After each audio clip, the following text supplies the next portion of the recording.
वैशाली जिले के हाजीपुर में जन सुराज पार्टी के राष्ट्रीय अध्यक्ष उदय सिंह राष्ट्रीय अध्यक्ष पद की जिम्मेदारी मिलने के बाद आज पहली बार वैशाली आए, जहां उन्होंने पार्टी पदाधिकारियों और वरिष्ठ नेताओं के साथ बैठक की और पार्टी के संगठन और कार्यक्रमों की समीक्षा की।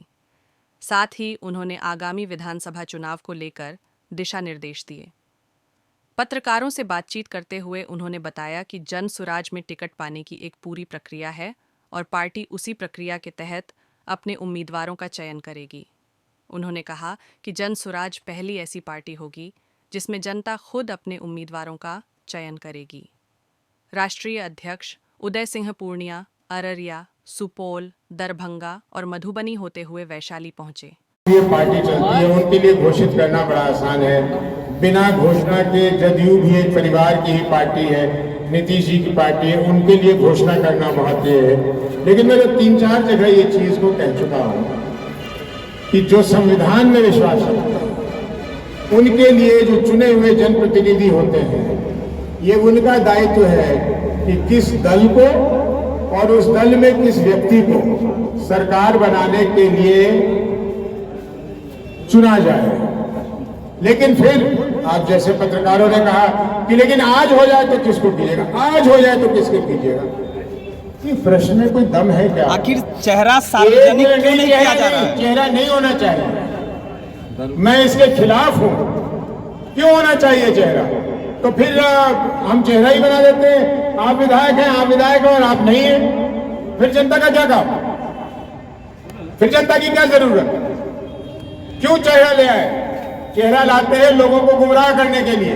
आज नीतीश जी को चेहरा बना रहे हैं। नीतीश जी की क्या हाल है देख लीजिए कि वो गमला और मुकुट में फर्क नहीं पर उनको मिल रहा। तो चेहरे की बात मत कीजिए। लेकिन अगर जन सुराज में आज कोई चेहरा है जो रात को ही ये फैसला लेना है, तो इसमें कोई शक है कि वो प्रशांत जी हैं? हमारा मशाल लेके कौन दौड़ा? हमारा पत्रवाहक कौन है?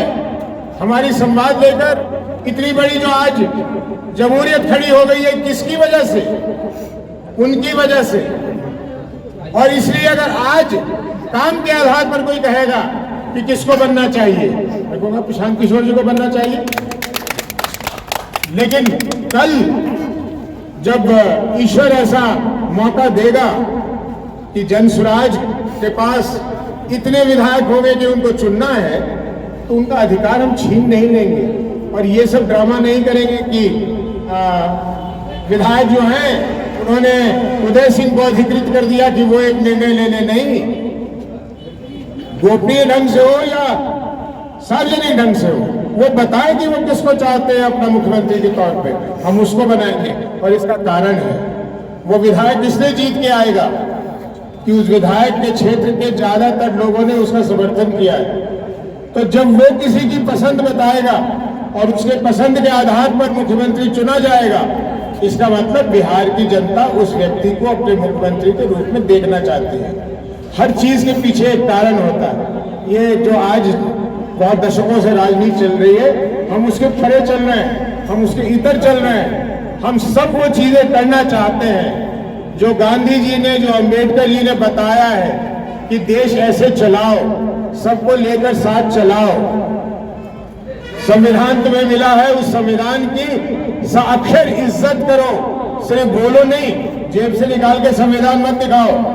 कल मैं एक अम्बेडकर छात्रावास में चला गया, 250 बच्चे थे। बच्चों से बात किया तो आंख में आंसू आ गई। एक कहता है मैं एरोनॉटिकल इंजीनियर बनना चाहता था। फिर मैंने कहा क्या हुआ? कहता धन के अभाव में नहीं बना। लेकिन जिस सहज रूप से उस बच्चे ने ये कहा, वो मेरे दिल को छू गया।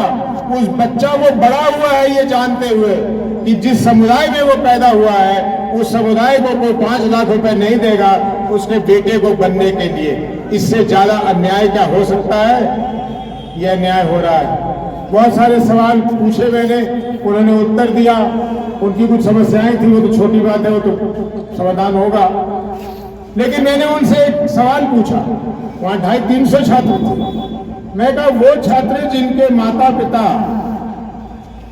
बिहार छोड़कर बाहर नहीं जाते कमाने के लिए, ऐसे लोग अपने हाथ उठाओ। आप लोग हैरान हो जाएंगे और दुखी हो जाएंगे ये सुनकर कि सिर्फ 8 हाथ ऊपर हुए थे। 250-300 बच्चों में से 8 हाथ ऊपर हुए थे कि उनके माँ बाप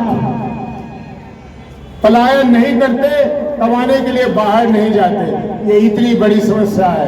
क्या नीतीश जी ने कभी ये वाजिब समझा कि गमला रख दें या जो मन में आए कर ले? कभी अपने लोगों को बताया कि 2005 में जब वो बने थे तो पलायन रोकने के नाम पर बने थे, पलायन बढ़ कैसे गया, क्या हो गया? आखिर बता तो दे कि हमने ये किया था नहीं हुआ, ये किया था नहीं हुआ। आपने क्या किया था बताइएगा तो।